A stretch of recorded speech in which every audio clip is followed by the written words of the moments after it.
Hello, everyone, and welcome to the Trade Ideas Live Trading Room recap for Wednesday, March the 22nd. My name is Barry Anderson. I'm the moderator of our trading room. This is the address to get into the room, and it is a free room. I share my screen all day long, and I get live on the mic at around 9 a.m. Eastern, all the way up to 4 p.m. Not necessarily up to 4 p.m., but that's as far as I'll go. A lot of times I am. I don't know if you're hearing that. I'll usually go to around 3:30, but if I have enough questions, I'll go to 3, or sorry, to 4. And at 3 o'clock every day, I do go over what I call the evening scan, basically looking for the strong and the weak stocks of the day, seeing if maybe they'll have some continuation in the same direction the next day. All right, let's take a look at, excuse me, should have set this up before. In fact, I better do it over here. Other monitor, sometimes it doesn't work if okay, I guess that's good. All right, so the first trade was IDXG, and this was a really nice early quick trade. And the reason why we got into this one is you can see, I actually noticed this when I was doing my evening scan work yesterday, and I noticed this, look at this little rise at the end. These are 5-minute candles. So, a lot of consolidation here. And then in the last 15 minutes, all of a sudden a spike. It carried through. This is the move area here is the after hours. And this here is the pre-market today. So, of course, when we're doing our pre-market work, we open the room at about 8:45, and that's when, I start looking at the pre-market window and start to look at the ones that are up the most and down the most and trying to figure out, okay, which ones might have some continuation. Anyway, this one, of course, caught our eye. I like the way it held in the pre-market. There was the pre-market high right there. Dropped a little bit, but, by the time the market opened, it wasn't that far below. And then the minute it took it out, I really got interested. Now, I didn't take it out right here. Maybe I should have, but, a lot of times I do like to see if it's going to take out that whole number. It did take out the whole number, so I did give up, some of this gain, but I got in at 305, and this was just a super quick trade. 305, and it got as high as 343. I'd like to say I got out there. I did take some out at 315, 320, and then on the way back down 308. So it was a very, very quick trade. Loved it on a percentage basis. It kind of made my day. Key modest trade here. Basically looking at this is a bank, and some of the banks, if you take a look at the daily chart, a lot of the banks were doing, many have this pattern, a little bit of consolidation, and then, in fact, a lot have more consolidation than this one. A lot of consolidation, and then yesterday, the big down banking day. So I was kind of looking at a lot of them to see if we'd get any sort of a bounce action out of them. And now this bounced quite well. I mean, if you got it right at the bottom, of course. But I basically started watching it when it got over 17.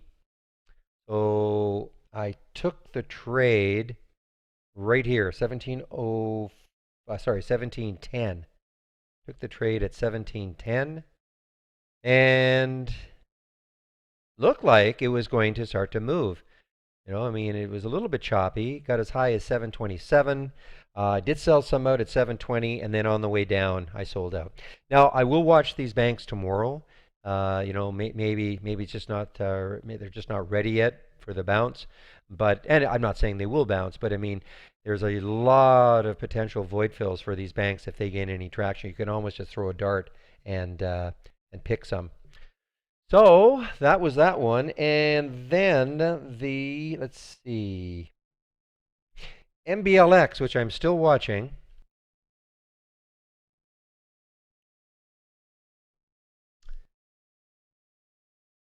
Sorry, MBRX. There's something wrong there. MBRX. Very choppy on you can see very, very choppy on the 5-minute. The same sort of action. I guess they had received orphan drug status. Obviously, good news for them. Pop in the pre-market, so that's what got us interested to watch it in the first place. And I actually decided, very, very choppy action on the fives. I took the trade, decided to take the trade at, what's the price? 145. It was up in this area, and again, I was looking to swing it because if you look at the daily chart here, I mean, there's a lot of room right here. And so I was actually looking to swing it. So I was going to give, because I was looking to swing it, I was giving it quite a bit of room. And I did take myself out of the trade at 126. So a 19-cent loss, but again, I share sized accordingly. And so even though it sounds like a lot on a percentage basis, it really, my dollar loss it was what I had planned for if I lost it in the trade. Now, I do have the alert set again. It did pop over 150 very, very briefly. As I said in the room, see right there, there's 150. Doesn't quite look like it wants to get through, but I believe this really has to be watched tomorrow. See if there's continuation because that remind yourself what we're really looking for here is this action here. You look left on a chart like this and look at the void. So that's what I'm looking for. Now, the one that really worked out well was V-Ray. I have taken some off. Here is the daily. If you look left, there's nothing. So there's literally no resistance at all. I actually tried to swing this one yesterday. I got in, I think, around, I think it's 720 something. And again, I share sized for a swing, and I took myself out just over 7. But I did want to keep watching it.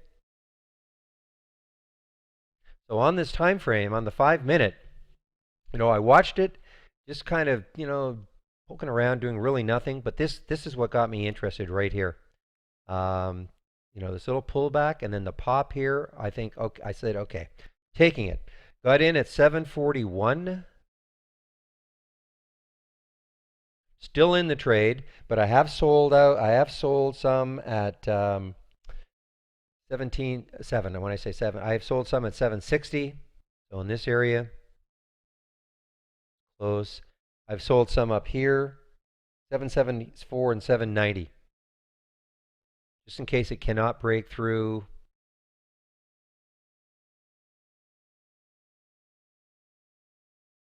Close enough.